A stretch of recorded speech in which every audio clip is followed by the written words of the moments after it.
कौन सुख शांति सौमनस्य अभिवृद्ध्यर्थम समस्त राष्ट्रवासिनां कल्याणार्थम यथाविधि पूजन कर रहे हैं। और मुख्यमंत्री योगी आदित्यनाथ को भी आप देख रहे हैं। काशी विश्वनाथ में दर्शन पूजन का एक कार्यक्रम है आज, और ये बनारस की तस्वीरें हैं जहां पर राष्ट्रपति पहुंचे हैं। इसके अलावा मुख्यमंत्री योगी आदित्यनाथ के अलावा भी तमाम जो लोग हैं वो इस वक्त काशी विश्वनाथ मंदिर में मौजूद हैं। तो इसके अलावा आप देख रहे होंगे तस्वीरों में पूजा अर्चना इस वक्त काशी विश्वनाथ मंदिर में चल रही है। राष्ट्रपति रामनाथ कोविंद कर रहे हैं। और इसके अलावा आनंदीबेन पटेल, मुख्यमंत्री योगी आदित्यनाथ, सभी लोग काशी विश्वनाथ मंदिर पहुंचे हैं और पूजा अर्चना इस वक्त काशी विश्वनाथ मंदिर में चल रही है। तो फिलहाल ये पूजन की तस्वीरें हैं। भगवान शिव का जो अभिषेक दूध से, जल से, और ये पूजा जो एक नियम होता है उसी तरह ये काशी विश्वनाथ मंदिर में जो पूजा हमेशा होती है उसी तरह एक परंपरा जो चली आ रही है वो भी आज इसी तरह निभाई जाती है। भगवान शिव का पूरी तरह से अभिषेक होता है दूध से, शहद से, घी से। ये एक पूजन विधि भी है। जो भी काशी विश्वनाथ मंदिर में जाता है इसी तरह पूजा अर्चना वहाँ पर भगवान शिव की जाती है। तो ये तस्वीर अब सीधे है बनारस की, जहाँ पर आप देख रहे हैं राज्यपाल आनंदीबेन पटेल और इसके अलावा उत्तर प्रदेश के मुख्यमंत्री योगी आदित्यनाथ, राष्ट्रपति रामनाथ कोविंद काशी विश्वनाथ मंदिर में दर्शन पूजन करते हुए, क्योंकि बनारस का अपना एक अलग महत्व है। और अगर हम काशी विश्वनाथ मंदिर की बात करें तो जो भी बनारस जाता है वो ज़रूर काशी विश्वनाथ मंदिर में भगवान शिव के दर्शन करता है, मन्नत मांगता है, और भगवान शिव भी सच्चे मन से मांगी हुई मन्नत को स्वीकार करते हैं और उसे पूरी भी करते हैं। मान्यता बहुत है काशी विश्वनाथ मंदिर के बारे में प्राचीन काल से ही, और आज भी जो भी बनारस में, चाहे वो साधु संत हो, चाहे वो आम से लेकर खास हो, सभी लोग भगवान शिव के दर्शन ज़रूर करते हैं जब भी वो बनारस पहुंचते हैं। तो अभिषेक इस वक्त चल रहा है भगवान शिव का, और ये पूजन कुछ देर बाद आरती होगी। मुख्यमंत्री योगी आदित्यनाथ, राज्यपाल आनंदीबेन पटेल, रामनाथ कोविंद और भी तमाम लोग उनके साथ मौजूद हैं। इस वक्त ये अभिषेक चल रहा है भगवान शिव का पूजन, और पूजन के बाद होगा भगवान शिव का श्रृंगार। तो राष्ट्रपति का ये दौरा है बनारस का, और उसके बाद गंगा आरती जो कि शाम को होती है उसमें भी शामिल होंगे राष्ट्रपति रामनाथ कोविंद। जो कार्यक्रम उनका रखा गया है, और बनारस में पिछले कुछ सालों से जो बदलाव देखा गया है, बनारस की जो कायाकल्प बदली है, उसमें बहुत हद तक प्रधानमंत्री मोदी जो शुरू से कहते आए हैं कि काशी को क्योटो की तरह बनाना है, उसी की तर्ज पर विकास करना है। काशी विश्वनाथ कॉरिडोर जिस पर लगातार काम चल रहा है, और अभी फिलहाल ये तस्वीर आप देखिए मुख्यमंत्री योगी आदित्यनाथ अभिषेक करते हुए भगवान शिव का काशी विश्वनाथ मंदिर में। और अब पूजन के बाद भगवान का श्रृंगार होगा और उसके बाद आरती होगी।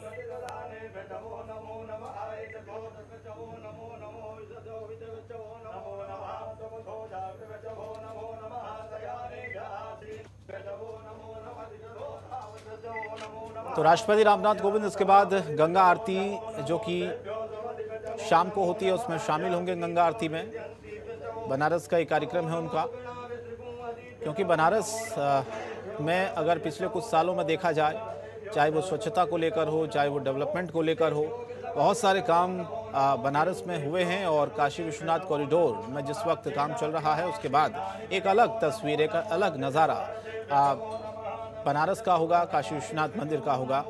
और ये जो परंपरा जो चली आती है, सदियों से चली आ रही है। आपने देखा होगा प्रधानमंत्री मोदी जब भी वाराणसी जाते हैं ज़रूर वो काशी विश्वनाथ मंदिर में जाते हैं, पूजन करते हैं, अभिषेक करते हैं, दर्शन करते हैं, भगवान शिव से मन्नत मांगते हैं। और कई बार हमने भी देखा कि खुद मुख्यमंत्री योगी आदित्यनाथ हो, बाकी नेता सभी लोग बनारस जब भी जाते हैं तो काशी विश्वनाथ मंदिर में जाना ज़रूर होता है। तो आज ये तस्वीर है जब दौरा है राष्ट्रपति रामनाथ कोविंद का बनारस का। अभी वो सीधे काशी विश्वनाथ मंदिर पहुंचे, जब पूजा अर्चन इसके बाद होगा और उसके बाद आरती होगी, फिर गंगा घाट जहां पर एक आरती जो शाम को होती है माँ गंगा की। तो ये कार्यक्रम आज बनारस का ही है। मुख्यमंत्री खुद आज राष्ट्रपति रामनाथ कोविंद के साथ मौजूद हैं और ठीक बगल में अगर आप देख रहे होंगे राष्ट्रपति रामनाथ कोविंद के बगल में राज्यपाल आनंदीबेन पटेल हैं और उत्तर प्रदेश के मुख्यमंत्री योगी आदित्यनाथ भी वहां पर मौजूद हैं। तो अभिषेक हुआ, भगवान शिव का पूजन हुआ और अब ये आरती हो रही है। इसके बाद आगे का कार्यक्रम होगा गंगा आरती का, जहां पर पहुंचेंगे राष्ट्रपति और उनके साथ मुख्यमंत्री योगी आदित्यनाथ, राज्यपाल आनंदीबेन पटेल।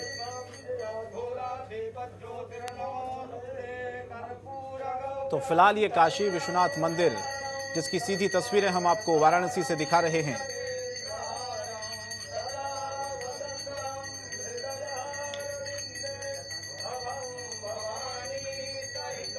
भगवान शिव का अभिषेक हुआ, श्रृंगार हुआ और उसके बाद अब ये पूजन राष्ट्रपति रामनाथ कोविंद भगवान शिव का कर रहे हैं। अलग एक मान्यता है काशी विश्वनाथ मंदिर की।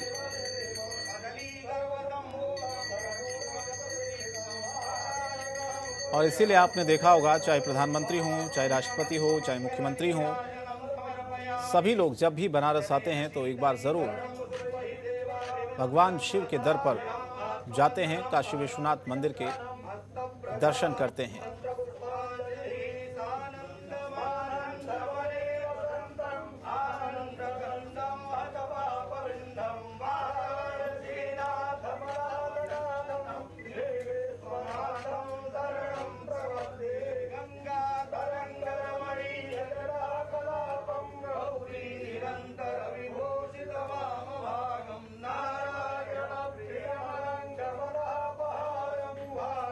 तो बनारस का जब भी जिक्र आता है तो आपको याद होगा प्रधानमंत्री मोदी खुद सांसद हैं वाराणसी से और वो खुद ये चाहते हैं कि बनारस का चौमुखी विकास हो, चाहे वो घाटों की साफ सफाई स्वच्छता को लेकर हो, घाटों की मरम्मत को लेकर हो, चाहे टूरिज्म को बढ़ावा देने के लिए सरकार के जो प्रयास हो। खुद मुख्यमंत्री योगी आदित्यनाथ समय समय पर ऐसे प्रयास करते रहे हैं कि बनारस को डेवलपमेंट के रास्ते पर आगे ले जाया जाए, विकास किस तरह से बनारस में हो, टूरिज्म किस तरह से बढ़े, क्योंकि कोरोना काल के बाद बहुत संख्या एक तरह से श्रद्धालुओं की कम हो गई थी और इसीलिए अब धीरे धीरे स्थितियां सामान्य हुई तो फिर से पहले जैसी ही रौनक बनारस में अब धीरे धीरे लौटने लगी है। चाहे वो काशी विश्वनाथ मंदिर की हो, चाहे वो बनारस के घाटों के आप जिक्र कर लीजिए, चाहे बाकी जो पर्यटन स्थल हैं बनारस में वहाँ का आप जिक्र करिए। धीरे धीरे देश और दुनिया से जो पर्यटकों की संख्या है वो वाराणसी में पहले की तादाद में काफ़ी बढ़ती जा रही है। और ये तस्वीर हम आपको अभी सीधे दिखा रहे हैं काशी विश्वनाथ मंदिर, जहाँ पर दर्शन, पूजन और आरती के बाद राष्ट्रपति रामनाथ कोविंद प्रसाद ग्रहण कर रहे हैं इस वक्त और मुख्यमंत्री योगी आदित्यनाथ हैं, आनंदीबेन पटेल हैं राज्यपाल। इसके बाद का जो कार्यक्रम है वो गंगा आरती का होगा, जहां पर खुद राष्ट्रपति पहुंचेंगे, गंगा आरती में हिस्सा लेंगे।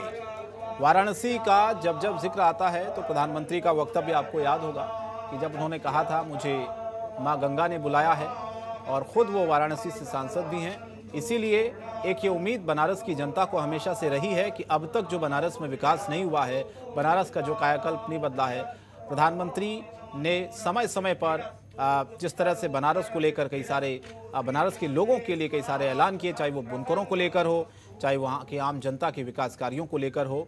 काशी को क्योटो की तर्ज पर अगर बनाना है, हालांकि इसमें समय ज़रूर लगेगा, लेकिन इसके लिए जो प्रयास हैं वो लगातार समय समय पर किए जाते रहे हैं। तो अभी ये सीधी तस्वीर हम आपको दिखा रहे हैं। पूजन आरती समाप्त हो चुकी है और उसके बाद मुख्यमंत्री योगी आदित्यनाथ आपको दिख रहे होंगे मंदिर के बाहर निकले हैं पूजन के बाद। अब आगे का कार्यक्रम तय होगा और कार्यक्रम जैसा कि बताया जा रहा है कि राष्ट्रपति गंगा आरती गंगा घाट पर जाएंगे और जो गंगा आरती होती है नियमित तौर पर उसमें शामिल होंगे। तो वाराणसी का ये दौरा है राष्ट्रपति रामनाथ कोविंद का। मुख्यमंत्री योगी आदित्यनाथ खुद वहां पर पहुंचे उनके आगवानी के लिए और पूजन किया। राष्ट्रपति रामनाथ कोविंद, मुख्यमंत्री योगी आदित्यनाथ, आनंदीबेन पटेल काशी विश्वनाथ मंदिर में और उसके बाद अब आगे का कार्यक्रम होगा गंगा आरती का। हालांकि सुरक्षा की दृष्टि से भी देखा जाए तो ये दौरा काफ़ी अहम है अपने आप में। और ये तस्वीर हम आपको अभी फ़िलहाल दिखा रहे हैं गंगा आरती की।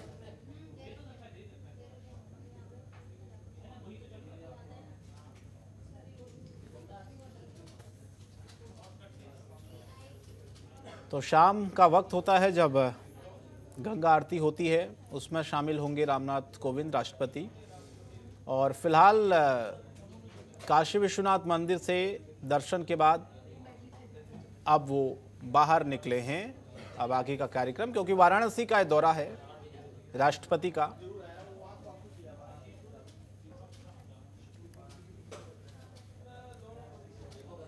तो तस्वीरें आपने देखी और अब आगे बढ़ते हैं। एक बड़ी खबर आपको बता देते हैं इस वक्त की। मुरादाबाद से बड़ी खबर आ रही, जहां पर अखिलेश यादव के खिलाफ केस दर्ज हुआ है। पत्रकारों से मारपीट मामले में केस दर्ज किया गया है। मुरादाबाद के पाकबड़ा थाने में केस दर्ज हुआ है। समाजवादी के कार्यकर्ताओं ने अखिलेश के सामने पत्रकारों से किस तरह से मारपीट की थी वो सब ने देखा था। 20 कार्यकर्ताओं पर भी, समाजवादी पार्टी के जो 20 कार्यकर्ता हैं उनके ऊपर भी मुकदमा दर्ज किया गया है। उसमें अखिलेश यादव का नाम भी शामिल बताया जा रहा है। तो ये बड़ी खबर आपको बता दें, समाजवादी पार्टी के 20 कार्यकर्ताओं और एक अखिलेश यादव, टोटल 21 लोगों के खिलाफ FIR दर्ज की गई है। ये बड़ी खबर इस वक्त की आपको बता रहे हैं। पत्रकारों से जिस तरह से मारपीट हुई थी एक 5 सितारा होटल में, बाकायदा अखिलेश यादव के जो गनर हैं, अखिलेश यादव के जो समाजवादी पार्टी के जो कार्यकर्ता हैं, उनको आप देख रहे होंगे तस्वीरों में, वहां पर जो पत्रकार थे उनके साथ मारपीट की गई है। और खबर यह भी है कि अखिलेश यादव ने भी पत्रकारों पर मुकदमा दर्ज करवाया है। ये एक और अपडेट आपको बता दें, क्योंकि अखिलेश यादव के खिलाफ केस दर्ज हुआ तो अखिलेश यादव ने भी पत्रकारों के खिलाफ केस दर्ज करवा दिया है। अब इस पूरे मामले को लेकर जब कल सभी जो पत्रकार थे जिनके साथ मारपीट हुई थी, उन्होंने इस मामले की शिकायत की थी और कार्रवाई की मांग की थी कि इस पूरे मामले पर कार्रवाई हो। और अब खबर ये आ रही है कि 21 लोगों के खिलाफ FIR दर्ज की गई है। उसमें अखिलेश यादव का नाम भी शामिल बताया जा रहा है। और अखिलेश यादव ने भी बताया जा रहा कि शिकायत दर्ज करवाई है इस पूरे मामले को लेकर। हालांकि उन्होंने क्या कहा है अपनी शिकायत में ये जानकारी नहीं मिल पाई है, लेकिन पत्रकारों ने सीधे सीधे आरोप लगाया कि उनके साथ मारपीट हुई, बदसलूकी हुई, समाजवादी पार्टी के कार्यकर्ताओं ने की। अखिलेश यादव के साथ जो गनर थे उन्होंने धक्का मुक्की की, जो कि तस्वीरों में दिख भी रहा है।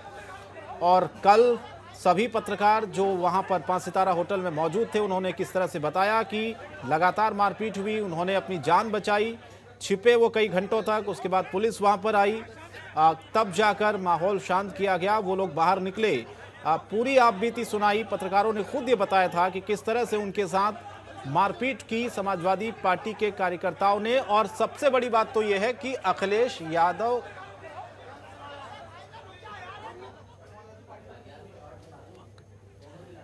रूपक हमारे संवाददाता इस खबर पर फोनलाइन पर जुड़े ज्यादा जानकारी के लिए। रूपक, ये तस्वीर हम देख रहे हैं, कल परसों की तस्वीरें हैं जब ये पूरा हंगामा हुआ वहां पर और उसके बाद पत्रकारों ने शिकायत दर्ज कराई। अभी जानकारी ये मिल पा रही है कि तकरीबन 21 लोगों के खिलाफ FIR दर्ज हुई है, उसमें अखिलेश यादव का भी नाम शामिल है। क्या जानकारी आपके पास?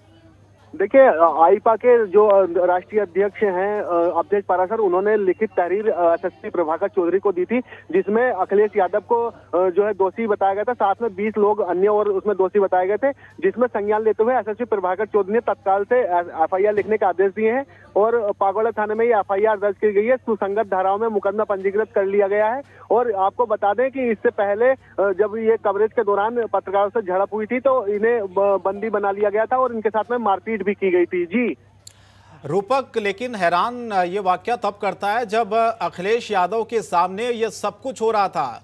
क्या अखिलेश यादव ने रोका नहीं? जो लोग मारपीट कर रहे थे, धक्का मुक्की पत्रकारों से कर रहे थे, चाहे वो कोई भी लोग हों, समाजवादी पार्टी के कार्यकर्ता हों, चाहे उनके गनर हो, चाहे उनकी सुरक्षा में तैनात लोग हों। देखिए, अखिलेश यादव जब वहां पे मौजूद थे वो तो वहां पे साफ तौर पर देखा गया, वीडियो में भी देखा गया कि वो लोग जो है हंसते हुए नजर आए थे। अखिलेश यादव द्वारा कोई प्रतिक्रिया इसमें नहीं दी गई थी और अखिलेश यादव का सिर्फ यही कहना था कि आप लोग यहाँ से जाइए। और जब पत्रकार पिटने के बाद में बाहर निकलने के बाद में उन्होंने उसको पुलिस को सूचना दी है। पुलिस को सूचना देने के बाद पुलिस वहां पर पहुंची और पत्रकारों को सकुशल वहां से निकाला गया है। लेकिन उसके बाद में अखिलेश यादव की जो प्रतिक्रिया आई है, कल रामपुर में उन्होंने बयान दिया है कि पत्रकार हमारी सुरक्षा में सेंध लगा रहे थे, जिसके चलते ये कदम उठाया गया है। जी, लेकिन पत्रकार सुरक्षा में रूपक कैसे सेंध लगाएंगे? खुद अखिलेश यादव ने पत्रकारों को वहां पर बुलाया था और बताया जा रहा कि 2 घंटे से लेट खुद अखिलेश यादव वहां पर आए। देखिए, कल जो उन्होंने वीडियो जारी किया है अपने एक प्रेस कॉन्फ्रेंस के दौरान, उन्होंने एक साइकिल यात्रा का उद्घाटन किया था, जिसके बाद में उन्होंने एक वीडियो जारी किया था कि वहाँ मुरादाबाद में जो घटना हुई है उसमें पत्रकारों को जिन पत्रकारों के ऊपर आरोप लगाए गए हैं उन पत्रकारों का आपराधिक इतिहास भी बताया गया है। लेकिन अभी तक इस मामले की पुष्टि नहीं हो पाई है कि आखिर वजह क्या रही है। लेकिन साफ तौर पर देखा जा सकता है कि अखिलेश यादव से जब सवाल पूछे गए, उन सवालों से वो तिलमिला गए थे, जिसके बाद में उनकी जो सिक्योरिटी थी उन्होंने ये कदम उठाया था। जी, अखिलेश यादव ने भी क्या रूपक मुकदमा दर्ज करवाया है पत्रकारों के खिलाफ? देखिए, 2 पत्रकारों के खिलाफ मुरादाबाद में मुकदमा दर्ज किया गया है। जो समाजवादी पार्टी के जिलाध्यक्ष जयवीर सिंह यादव है, उनकी तहरीर पर मुकदमा दर्ज किया गया है और साफ तौर पर उसमें देखा जा सकता है कि सेंध जो उनकी सिक्योरिटी है उसमें सेंध मारी का जो मुकदमा है उनके ऊपर दर्ज किया गया है। और साथ ही अभी दोनों तरफ से कार्रवाई की जा रही है। पुलिस इसमें जाँच कर रही है कि आखिर सत्यता क्या है। जी चलिए, बहुत बहुत धन्यवाद रूपक इस तमाम जानकारी के लिए। तो अखिलेश यादव की तरफ से भी मुकदमा दर्ज किया गया है 2 पत्रकारों के खिलाफ। लेकिन ये तस्वीरें बहुत हैरान करती हैं कि अखिलेश यादव के सामने ये पूरा हंगामा होता रहा और उन्होंने रोकने की कोशिश तक नहीं की। लखनऊ से खबर आ रही है, जहां पर लखनऊ के कोविड सेंटर पहुंची बसपा मुखिया मायावती ने कोरोना की वैक्सीन लगवाई है। वैक्सीन लगवाने को लेकर मायावती ने एक संदेश भी दिया है। तो ये बड़ी खबर आपको बता दें इस वक्त की, बीएसपी सुप्रीमो मायावती ने कोरोना वैक्सीन लगवा ली है। और जब उन्होंने वैक्सीन लगवाई, ये तस्वीर देखिए आप, उसी वक्त की है जब मायावती ने कोरोना वैक्सीन लगवाई और एक संदेश भी उन्होंने दिया। और एक बड़ी खबर सहारनपुर से आ रही है। डिस्टिलरी के 100 करोड़ टैक्स की चोरी का एक मामला सामने आया है। टैक्स चोरी को लेकर एसआईटी की टीम पूछताछ कर रही है। टीम के अधिकारियों और कर्मचारियों से पूछताछ हो रही है। टीम ने मामले में 8 लोगों को जेल भी भेजा है। आबकारी विभाग के 7 अधिकारियों पर गाज गिर चुकी है। उत्तर प्रदेश के सहारनपुर के टपरी स्थित कोऑपरेटिव कंपनी प्राइवेट लिमिटेड शराब फैक्ट्री से 100 करोड़ से ज्यादा की टैक्स चोरी की जांच एसआईटी कर रही है। एसआईटी अब 150 से ज्यादा लोगों के बयान दर्ज करेगी। इसमें शराब फैक्ट्री के गार्ड हैं, क्लर्क हैं, अधिकारियों के अतिरिक्त कंटेनर चालकों के बयान इसमें दर्ज होने हैं और इसी में आबकारी कार्यालय में कार्यरत कर्मचारी और जिलाधिकारी के भी बयान एसआईटी दर्ज करेगी। टीम ने जेल में बंद डिस्टिलरी के यूनिट हेड समेत 8 आरोपियों के बयान दर्ज कर लिए हैं।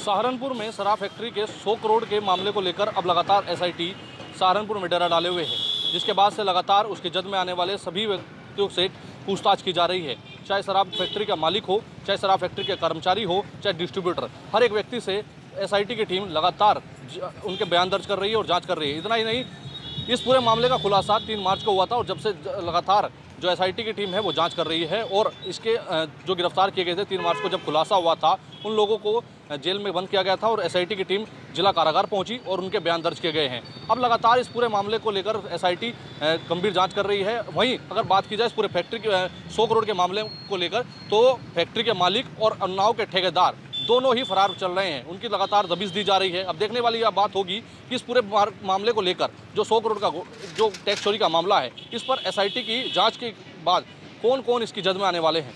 कैमरा पर्सन अपने सहयोग के साथ मैं योगेश आर्य, जनतंत्र टीवी, सहारनपुर। ये जो जनपद सहारनपुर में STF ने और स्थानीय पुलिस ने छापा मार करके टपरी स्थित जो कोऑपरेटिव कंपनी लिमिटेड जो शराब फैक्ट्री है, वहाँ से काफ़ी बड़ी संख्या में जो एक्साइज की आबकारी की जो चोरी हो रही थी उसको उन्होंने पकड़ा था। इसकी इन्वेस्टिगेशन SIT को ट्रांसफ़र कर दी गई थी। तो इस इन्वेस्टिगेशन में हम लोग पिछले कई दिनों से यहाँ पर जितने भी हम एविडेंस इकट्ठा कर पा रहे हैं वो हम एविडेंस इकट्ठा कर रहे हैं और जो भी संबंधित लोग हैं उनसे हम लोग बुला करके पूछताछ कर रहे हैं। और इसी क्रम में इस केस में जो 8 लोगों को गिरफ्तार किया गया था उनका बयान लेने के लिए आज हमारी टीम यहाँ पर जिला जेल में आई है। योगेश हमारे संवाददाता इस खबर पर सहारनपुर से फोन लाइन पर जुड़ रहे हैं। योगेश, जो लगातार एक टीम इस पूरे मामले की जांच भी कर रही है और इस पूरे मामले पर कार्रवाइयां भी हुई हैं, 8 लोगों को बताया जा रहा है कि जेल भेजा गया है, और कितने लोगों की इसमें गिरफ्तारी होनी है और कहां तक ये जांच पहुंची है? मैं आपको बता दूं कि SIT को एक बड़ी अहम सफलता 3 मार्च को लगी थी, जिस समय उन्होंने सहारनपुर में बनी शराब फैक्ट्री पर कार्रवाई की थी, छापेमारी की थी, जिसमें डिस्ट्रीब्यूटर की बात हो, अधिकारियों की बात हो, कर्मचारियों की बात हो, उन पर कार्रवाई की गई थी क्योंकि वहां से टैक्स चोरी का मामला सामने आ रहा था। 100 करोड़ की टैक्स चोरी का ये मामला बताया जा रहा है। कहा जा रहा था कि जो एक टैक्स इनवॉइस और गेट पास पर ही 2 बार गाड़ियां निकाली जा रही थी और वेयर हाउस पहुंचाई जा रही थी, जिसके बाद से लगातार राजस्व की चोरी के मामले को देखते हुए SIT की टीम ने कार्रवाई की है और 8 लोगों को जेल भेज दिया गया था। साथ ही अब जो है SIT की टीम जो है सहारनपुर में डेरा डाले हुए है और लगातार जो इसकी जद में आने वाले लोग हैं या जो भी अधिकारी हैं, कर्मचारी हैं, डिस्ट्रीब्यूटर हैं, चाहे मंडल के अधिकारी हैं, तमाम लोगों से जो है पूछताछ की जा रही है। इतना ही नहीं, जो गिरफ्तार किए गए 8 आरोपी थे उनसे भी जिला कारागार पहुंचकर SIT की टीम ने बयान दर्ज किए हैं। अब देखने वाली बात होगी कि जो इस पूरे प्रकरण में और कितने लोग हैं और कितने लोगों से इनकी जांच होनी है, क्योंकि बताया जा रहा है कि करीब 150 लोग, इससे ज्यादा लोगों के बयान दर्ज करेगी SIT सहारनपुर के अंदर। चलिए, बहुत धन्यवाद योगेश आर्य इस तमाम जानकारी के। खबरों के निष्पक्ष विश्लेषण के लिए सब्सक्राइब करें Jantantra TV and press the bell icon. Never miss any update.